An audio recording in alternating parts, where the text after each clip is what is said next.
Jewish tradition and the fact that, you know, the refugees, in order to get by, had to change name and dates.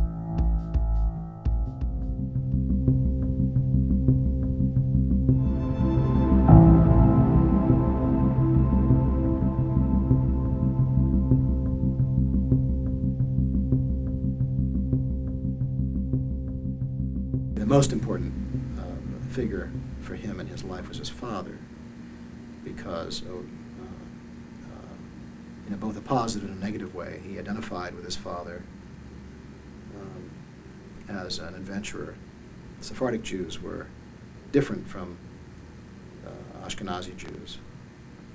They were much more romantic and gregarious and had a different view of life. They weren't persecuted particularly. They had a good experience in Turkey for the most part. They had early liberation. So they had a much more positive view of life, and I think his father did as well.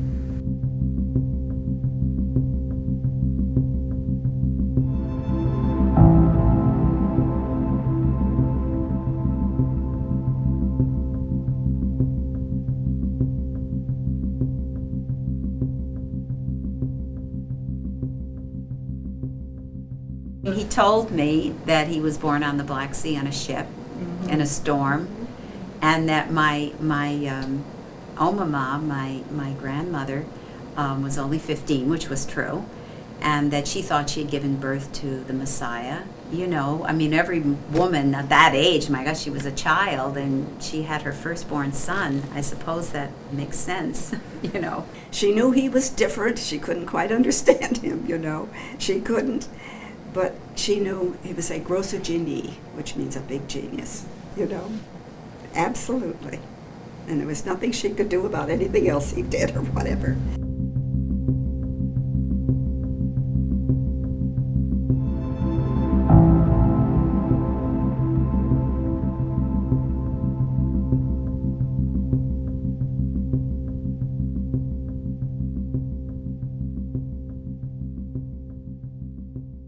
He brought me up to where this building, you know, was this big building. It was once a Vanderbilt estate, I believe. And he brought me into a gymnasium. And up above the gymnasium was a balcony. And he came in, and he stood up in the balcony, and he said, "Someday you will see a 3-level theater here." And he said, "and this balcony," he said, "you will play God up here." And I shivered. And then he looked down again and he said, "and I will be famous all over the world." You see, his THs were not pronounced. the world. Okay. And then I was just captured. That was it. He wrote Spontaneity Theory of Child Development with me. And he did most of it, you know, but I gave him information about my background in college, which I had studied. The child, even when born, is spontaneously born right from the beginning. And it is the whole child, in other words, the development there has to be spontaneous. And if you try to force stereotypes on them, which they do in school, you know, you often crush that. And I have been a teacher of elementary, and I know that you can crush the individual and give them a poor self-esteem. When my daughter was 2 years old, as a matter of fact, he said, "I think you should have a piano." He said, "You go and you select the one you want." So I got a second-hand Steinway, beautiful big piano. And there again, you see. And all this time, I have to put this in. At that time, he was womanizing. But he said, "I want you to have a piano." And then when I discovered all of this, I was upset about it, and I was playing piano concertos, you know, with records. And he bought them for me. And he brought me the piano concertos. And I would be walking up and down, da da da dee dum, Da da dum dum dum. She was a very dedicated woman and very close to the development of the method here in America. She was very, very much in love with Moreno, and that's why the divorce was so difficult for her. He belonged to the whole world. The whole world was his family. He says so. Don't represent this particular race or that particular race or this particular family or that particular land. He belonged to the world.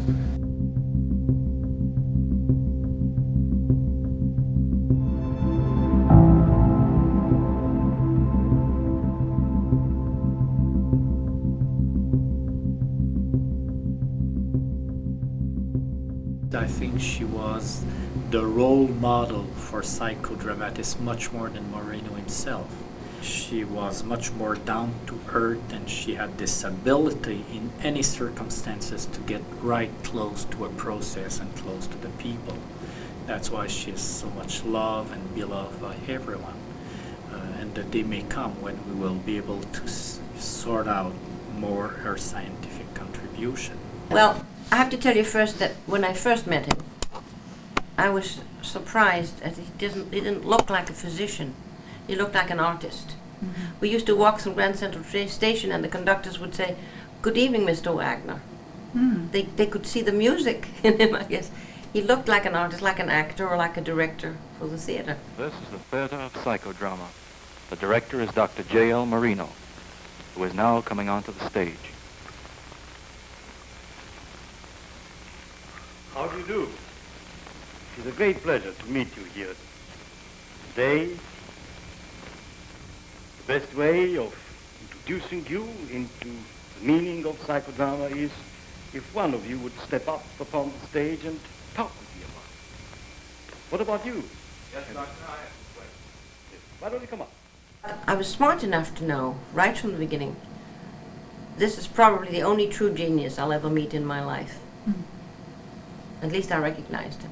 Mm-hmm. And that recognition was important to him. That's what clicked, made our relationship. I would make a remark about something that was happening in the world, and he'd say, "What did you say?" He always paid attention to what I said.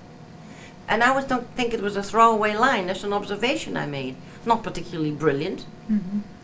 I didn't see myself as particularly brilliant. He saw me as brilliant. And he said, "What did you say?" And I would repeat, he said, "That's very important. Let's go and work." And out would come pages and pages and pages of dictation. Mm-hmm. Now, it was like I had tapped a wellspring in him somehow. Mm-hmm. That was one of my major contributions. He always had good supporters in women. He always said that, I know what to do with women better than with men, he said, in relationships. Mm. He always felt that women were always available to nurture and to serve. And men always had their ego got in the way, he felt. My father and Zerka's styles are very different. My father was much more sort of going for the extreme catharsis and pushing and driving people to reach catharsis, whereas Zerka tends to be to move slower and to be more conscious of the person's need to be ready for what's next in the psychodrama.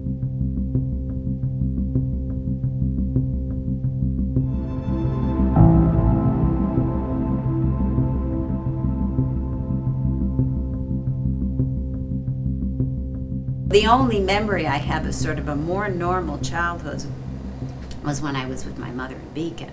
My mother really spent a lot of time with the community, and so I had normal sort of friends and people over. It was more like a usual home. But once my mother left and the new marriage and the new relationship, it got more intensely involved in just work all the time. The district that I work in, I have done psychodrama with the high school age students. And basically it's more sociodrama. With my own classroom, it's a little more complicated because they're very young. And so role reversal they don't understand the role reversal. To them, the role they take on is part of them. So if you ask them to become a mother or a dog, they think they're a dog and a mother. It's not the same thing. Children can only learn to role reverse when they know they are an entity in themselves and that they're not giving up themselves because they have themselves.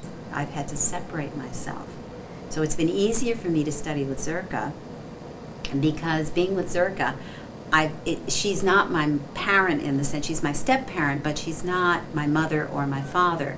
So I can accept it more easily from her and understand it. Whereas with my father, it was all, why aren't you paying attention to me? Why are you doing all this stuff with all these people? I want to be the one that's the most important. And of course, he put me on the stage a lot. I was on the stage a lot for a lot of things.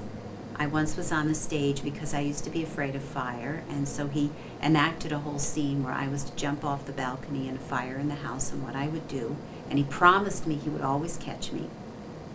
And I always remembered he'll always catch me. Well, he didn't always catch me. A lot of bad things happened to me in my life and he didn't catch me. But I had to work it out. That's the way it is. So anyway, he told me stories every night. He used to tell me bedtime stories. And I always thought these stories were true, and I found out later on from this biography that Renee wrote that a lot of it was just psychodramatic lies, or whatever you want to call them, but it certainly was.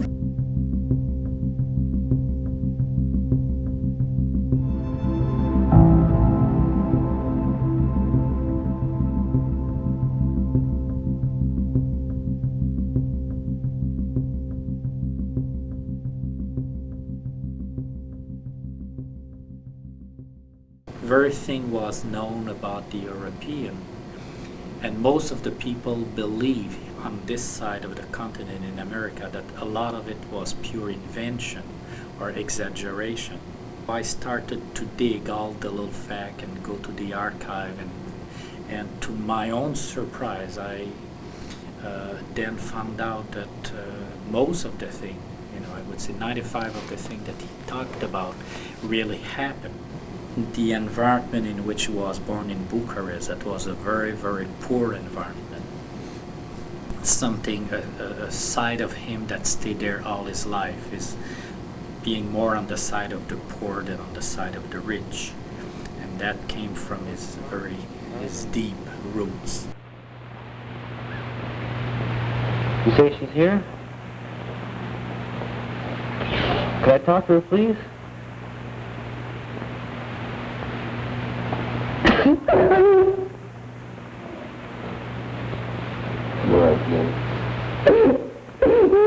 What's the matter, Jerry?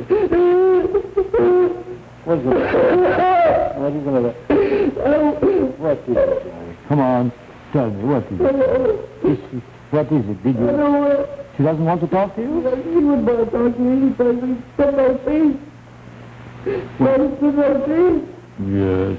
Well, I'll tell you something. Why don't you... She's there, she's on the telephone, she wants to talk to you. Give her a chance, Gary. Here she is. Miss Gary, you know me.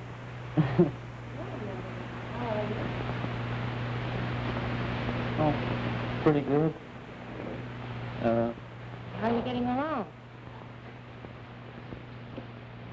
He loved the weak and the helpless and the sick. The others didn't need his help, right?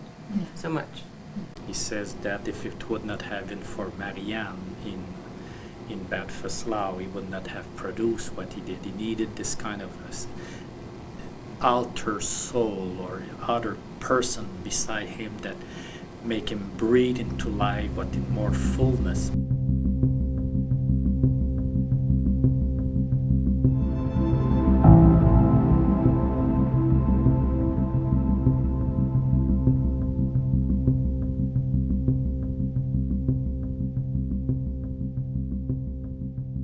She left her boyfriend for him, who I think was a pro-Nazi also. And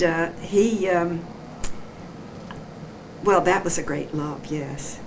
But he came to this country in order to spread, I guess, his ideas, his spontaneity and the whole thing. And I guess he gave her the promise that he would be back. But he never returned to her. And he just left her like that. Another one devastated, you see. There's a struggle in that period in the Jewish community in the Mediterranean, perhaps more than in the Northern European communities. There's a struggle with the meaning of God in the modern world. And I think the words of the Father reflect that very powerfully. So I see it as a document, in a way, more of a document in the history of in Jewish intellectual history than it is a document in psychodramatic history. So it is my favorite and has a great deal of meaning for me in that respect. I am God. I am the Father of the universe. I believe he is too, really. Yeah. And but I couldn't. But later on, I realized what he was saying is that we are all co-creators of God's universe, and nobody could quarrel with that. Well, I always thought that it was I thought my father was God as a child, of course, which is, I guess, a common thing for children to think. So I thought that he wrote this book, that God had written this book, and I got it all mixed up with him being God and have written this book, because he used to read it to me in the bedtime stories. The whole idea that man is a cosmic being and not just a psychological being or an economic being or a, physical being, more than that. They resisted that idea. There was a lot of misunderstanding, and very often the people who did understand it didn't have the power to help him with it, to become helpful auxiliary egos and interpreters. Besides which, he was in some ways, was greatly influenced by Jesus of Nazareth. He had quite a thing about Jesus, and that I wasn't going to mention either. But he did admire him very much. But what he said was, the people failed him. He was great. Yes, he was great. But the people failed him, you see. But he said, what I give and what I offer will be beyond that. And he had a picture on a book, I don't know if you saw it, healing. Jesus was a healer. He's healing this woman. Rise, rise, So he felt that he could do what poor dear Jesus couldn't accomplish, you see.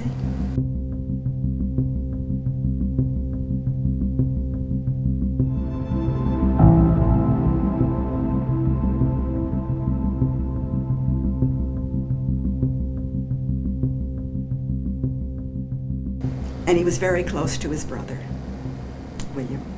And William was just wonderful to his family, His wife and he were very wonderful when I was breaking down after the divorce. Wonderfully supportive to me, yes. But when his older brother died, he said to Anne, she told me, I should have died before him. She said, but why? You're younger than he. He said, I should have died, as if to say, my life is over now, my big brother is gone. Yeah, he supported him financially, economically, and psychologically, and in every way. Helped him build the theater at 101 Park Avenue. Helped him with the building at 78th Street that we bought, and was always there as a helper. Mm-hmm. Fine man.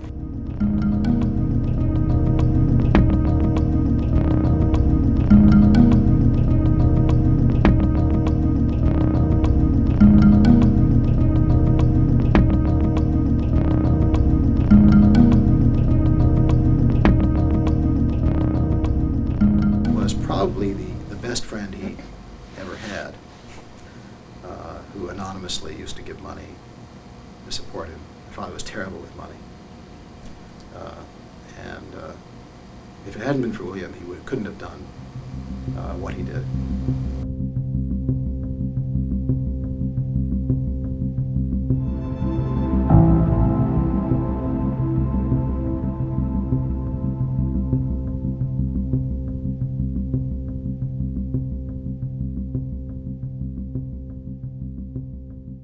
Certainly I'm quite different from my father, who was very gregarious.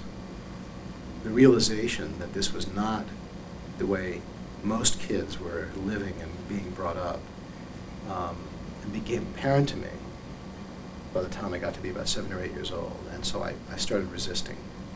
Not always. I resisted probably more in my house than I did down the road in the Psicodrama theater, because in the Psicodrama theater I was with grown-up people who had become my friends, and with them it was fun. But by the time I was about 8 or 9, it wasn't fun with my parents anymore. It was annoying, much of the time. Not all the time, but much of the time. So I started pulling away to a great extent. Even though I liked the techniques and I knew that they were actually useful for me. I think it's part of it was part of my natural need to separate. And I think if I didn't, I would have been crazy. I think Jonathan is more of a philosopher, is more someone who likes to raise questions and to work more socio-dramatically, because you work in the community and you work with issues that are less individual issue than much bigger ethical issue for the society. And in that sense, you may represent the interest of Moreno for group therapy being as big as the community and the world should be. And I really like working, especially with, for example, with my psychiatric colleagues. We understand each other very well. But I never had any interest in doing psychodrama as a career. I thought I did for a while, but every time I tried to put myself in that role, I felt uncomfortable. It's a very hard act to follow. And I think as a child, if you have a famous parent or a parent who's accomplished a great deal, to follow that, you would have to sort of be better than, or at least as good as. And for a child, the parent is always the most powerful person, and you can't imagine, sort of taking over that role. It's just too difficult. The situation of living in Beacon, 50 yards from a psychiatric hospital as a little kid, with a lot of very dynamic and interesting people coming through to be trained, but also living in a small working class town of about 14,000 people, where I always went to the public schools. I was not sheltered.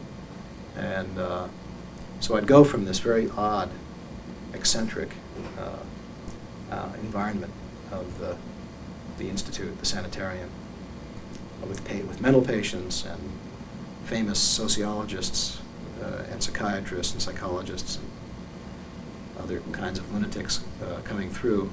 First of all, he was unprepared his whole life for parenthood. He was very poorly suited to the role, biological or social parenting. I imagine that he must have felt somewhat conflicted, knowing what he should do and how he should be involved with a young son, at the same time knowing how little time he had and knowing that he was not well suited to the role of being to the paternal role for his own son. On the other hand, because of his interest in the dynasty, he was very attracted to me and quite interested, but he was more of an observational than a dynamic kind of an interest. Really didn't have a close relationship, I think, except in a symbolic way. I mean, in his mind, project a lot on me. But I think we really got to be close when I came back from college. And I was old enough and had enough experience to relate to him in a way that he could enjoy. You also have to realize that it was very difficult as an adolescent to have these parents, both because they were loud and, especially my father, embarrassing. No adolescent likes to be embarrassed by his parents. And also because they were funny looking.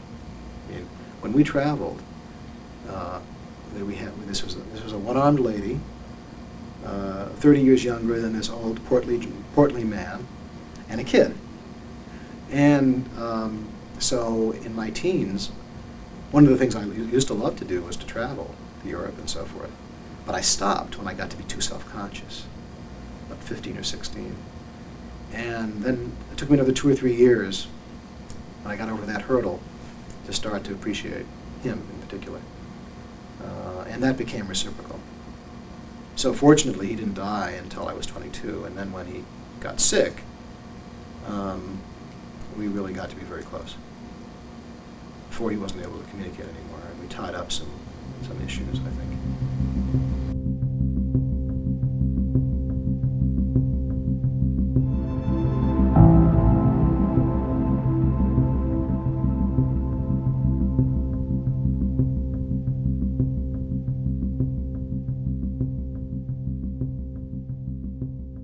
There are people who've told me that Jennings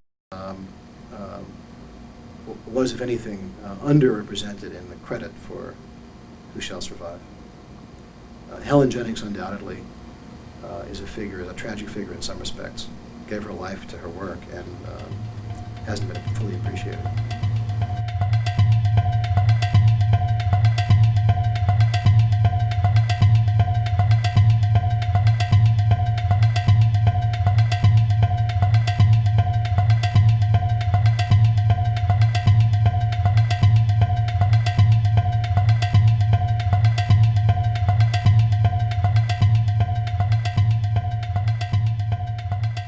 And I guess I could say that she adored him, absolutely adored him. And I think a little bit more, hoping something. So that she gave her whole life to him, really. Yes, she did. She practically wrote Who Shall Survive, and so they say, but she was a vital part of it. I knew her sort of as a child, yeah. I mean, I really didn't. I remember her as being, I knew her when I was a little older. She was already very frail and sick, and she didn't, she was very nice to me, but I saw that she was quite ill when she got older. And, I just sort of knew her as a nice woman. I didn't know much about her, except now I know she contributed a great deal to the work. Mm-hmm. But, and I also knew that I think she was in love with my father. I think she was. That's sort of the impression that I get.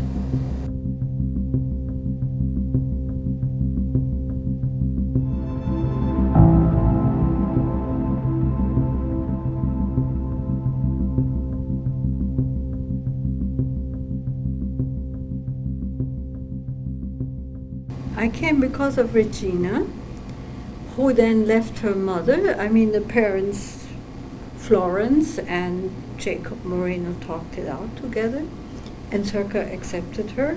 But as I said before, he realized it would be impossible to have an 11-year-old child in a household which at that time was not a household as such. And even if they would build one up, well, he did not marry Zerka to become a housewife or a stepmother to Regina and so on. They felt they should have a fourth person in the house. She was basically supposed to be a companion for me. We'd had other people working for us, but it didn't seem to work out very well. But she also then translated the books into German, Who Shall Survive. And so she became very involved in the work. So she again got swallowed up into psychodrama. So even though she was supposed to be there for me, I had a hard time getting Gretel away from the work.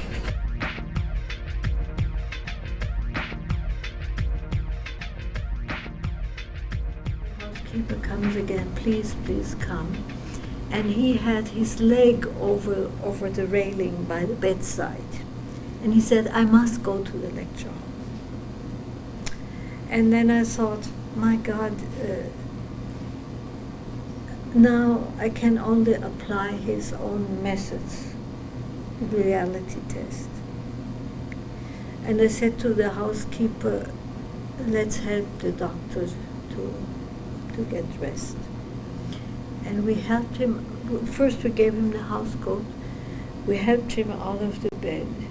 And he was standing there.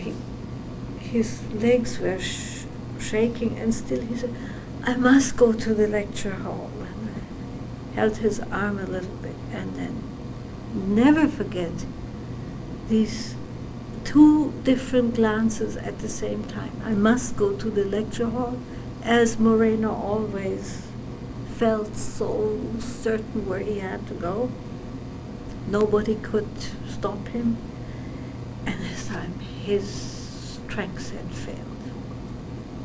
So we put him back to the chair, and he closed his eyes, and he looked very sunken. And then we helped him back to bed, and I thought that must have been the most terrible moment for this man who he was so much a man of willpower also. And as he was back in bed, silent, I got a book, The Words of the Father. And I read perhaps 2 or 3 poems. And he fell asleep. And in the evening, Anslan Schützenberger comes back from New York. Is he still alive? Is he still alive? Yes. Nothing has changed except for this trial. And we were then sitting upstairs in the house talking. It was later at night, after 10 o'clock. And all of a sudden, the colored man who was watching him at night came up and he said, I don't know what to do. He does not speak English anymore. He speaks to me in another language. He always calls some word. It seems to be a name. And when I talk to him in English, he replies in another language. I don't know. So Anne said to me, you better go down. And I never forget, he was on his bed and a little dim night lamp shade there. And I would just sit down, and he had the eyes closed. And I waited for him, or perhaps I said, can I do anything for you? He opened his eyes, he looked at me, and he said, noch ein Gedicht, still one more poem. So I read another poem. He kept his eyes closed. It was as if he was listening to his own inspiration for his life, which was now ending. So touching. Had the eyes closed, he listened to the words of the Father. Then he opened them again. Noch ein Gedicht. And it repeated itself. And I think I read 5 or 6 poems to him. And then he fell asleep. And from that evening on, he could not speak English anymore. Not even with the head nurse from his own hospital he had worked with many years, who she came to help him in the morning and so on. Couldn't speak English anymore. Also with Circa, he spoke German. Strange. But it was really a life cycle closing, I had the feeling.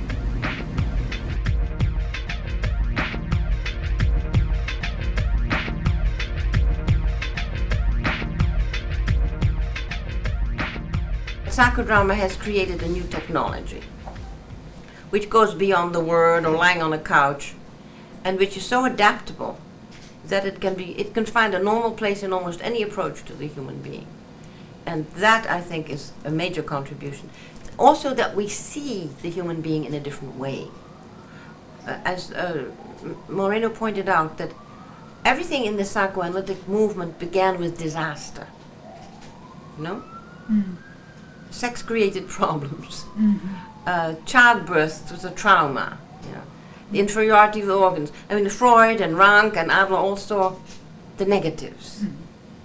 And he sees the human being as some, a potential creative genius. And if psychodrama has any value, it is looking at the child with all its potential. And he always used to say, when he saw a child, he would say, all he could see was yes. So the challenge, it seems to me, for psychodrama is not only to prove itself as scientifically valid, clinically valid, but also to have it to be whole, to be philosophically complete as well as technically complete. bring the philosophy and to keep the philosophy and the techniques together. That's the challenge. I think it is an important psychotherapeutic method, and it goes to the depths, and it is time saving for the patient, and it never isolates the person. It always brings the person into the whole cosmos. They encounter the social atom, the world around. It would be nice to think in a sort of dreamlike sense that this would have some value for, especially sociometry, for helping some kind of understanding, some kind of encounter between different cultures, people from different races, so they could understand each other and see the point of view of the other person from their own eyes, rather than to always have this narrow view of everything. It would be nice to think it was possible to work out these problems.